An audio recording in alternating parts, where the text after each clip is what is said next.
सर्वप्रथम समस्त को जय श्रीराम जय जगन्नाथ।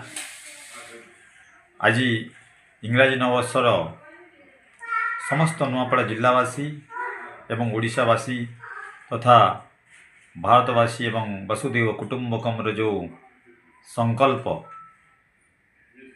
विश्व आम एक परिवार भावे इंग्राजी नववर्ष 2026 हार्दिक शुभेच्छा एवं शुभकामना। मु श्री धनीराम साहु अध्यक्ष जिला साहु संघ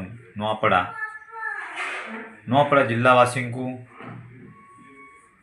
एक वार्ता देवाई चाहूँगी कि आसंता यही नववर्ष 2026 समस्त कर्ममय जीवन सफल समृद्ध एवं सुशोभित हो बोलिकरी मु प्रभु जगन्नाथ प्रभु काना भैरा एवं भगवान जय श्रीराम पाखे सनम्र प्रार्थना करुछि।